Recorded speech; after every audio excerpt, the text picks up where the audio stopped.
Halo teman-teman, hutang pinjol bisa lunas sendiri tanpa perlu membayar tagihan. Nah, bagaimana caranya? Simak video ini sampai habis.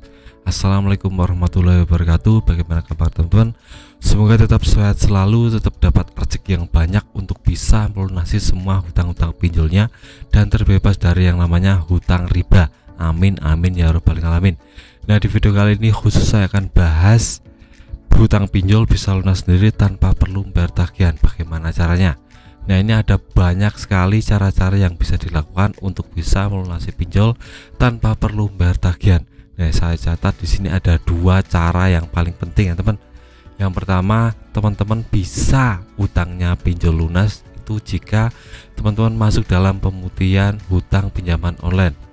Nah, kita tahu untuk yang namanya pinjaman online itu akan dinilai OJK. Tiap tahun ada laporan tentang neraca keuangannya, dari besarnya pinjaman yang sudah disebarkan, besarnya uang yang berputar, dan besarnya hutang atau besarnya pinjaman yang tidak dibayarkan alias kredit macet.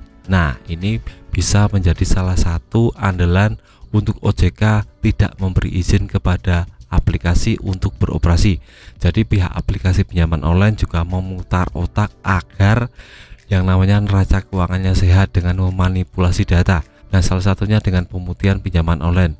Jadi jika teman-teman ada hutang tapi tahu-tahu lunas sendiri, ini karena teman-teman masuk dalam kategori pemutihan pinjaman online. Ini terjadi biasanya 1 tahun 1 kali pada saat pinjaman online melakukan yang namanya laporan keuangan ke OJK.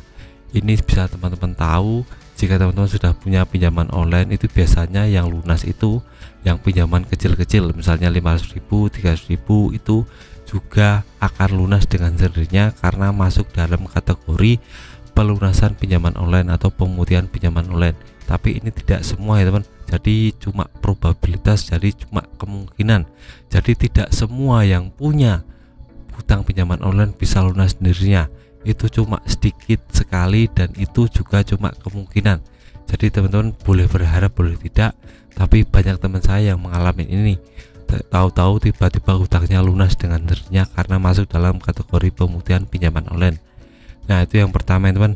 Yang kedua, hutang kita bisa lunas tanpa perlu membayar tagihan karena pihak pinjaman online-nya bangkrut dan jadi ilegal. Nah, kita tahu tiap tahun pasti ada saja pinjaman online yang jadi ilegal. Untuk tahun 2022 kita tahu pinjaman online sekitar 250-an aplikasi ya teman. Beranjak ke 2023 langsung turun drastis jadi 150-an pinjaman online. Jadi sudah ada 100 pinjaman online yang dinyatakan bangkrut dan jadi ilegal. Ini ada berbagai macam faktor yang mempengaruhinya. Salah satunya karena melanggar kebijakan OJK, neraca keuangannya tidak sehat. Ada juga banyak sekali keluhan dari masyarakat. Ini juga bisa menjadikan pinjaman online itu jadi ilegal. Nah, beranjak ke 2024 ini sekarang sekitar 100-an lebih pinjaman online teman. Jadi sudah ilegalnya 1 tahun itu sekitar 50 aplikasi sudah jadi ilegal.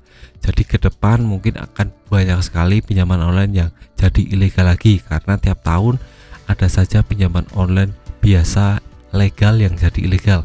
Jadi kita tunggu saja ke depan bagaimana pinjaman online ini, apakah akan turun drastis lagi atau tidak. Karena kita tahu untuk pinjaman online juga sekarang rugi terus ya teman. Tercatat per Januari ini sudah rugi. Di total itu semua pinjaman online per Januari 2024 itu ruginya 135 miliar rupiah. Jadi ini adalah pukulan telak bagi pinjaman online. Bagaimana mereka akan beroperasi jika mereka merugi?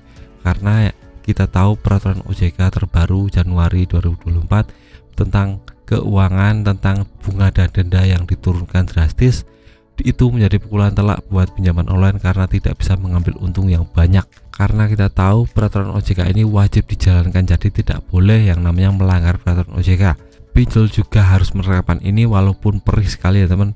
Bunga dan denda turun drastis itu pinjaman online juga efeknya luar biasa besar. Jadi kemungkinan saya prediksi untuk ke depan pinjaman online akan banyak sekali yang berkurang, banyak sekali yang bangkrut, banyak sekali pinjaman online yang jadi ilegal. Jadi kita tunggu saja masa-masa kebangkrutan pinjaman online legal.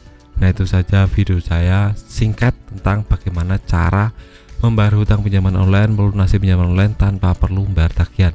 Semoga teman-teman bisa terinspirasi dan bisa mengambil manfaat dari video ini. Sekian video dari saya, semoga bermanfaat. Tetap semangat untuk kehidupan yang lebih baik.